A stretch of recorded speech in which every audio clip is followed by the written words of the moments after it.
found that the gap between current water demand and current supply is only going to increase over the next 20 years. It's important to emphasize that this is by our best current estimates, which is to say no one truly knows exact levels of water demand or water supply. So a lot of the data in the National Water Resource Strategy is taken from CSIR studies or Department of Water Sanitation studies from 2000. So when we talk about the future of water demand, water supply, water scarcity, water shortages, we need to acknowledge the unknowability of those scenarios without good current data. I would love to be wrong about demand exceeding supply and growing, but we can't know that unless the studies are done and the data are better. So I think when we talk about the uncertainty of the future of water, it's, it is not just uncertain, but in a lot of ways it's unknowable.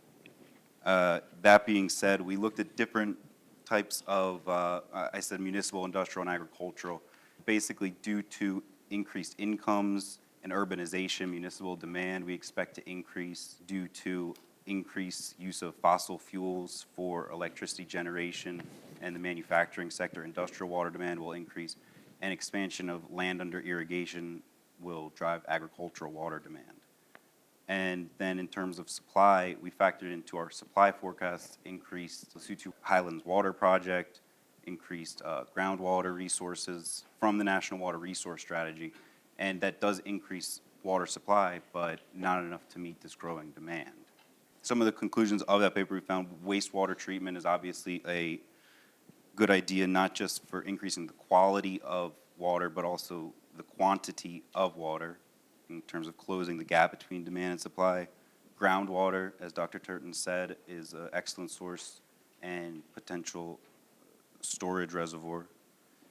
And also non-revenue water. So the CSIR estimates that 36% of municipal water is non-revenue water, meaning it's lost, either stolen, unaccounted for, or just lost through leaks. About 25% of municipal wastewater is lost through leaks, which is obviously more than we would like in terms of closing the gap between demand and supply. But in all of our forecasts, even the best one, so to speak, to close the gap, it's closed by 2035. So in all of those scenarios, demand exceeds supply for 20 years, meaning national levels, and this is all national in terms of demand and supply.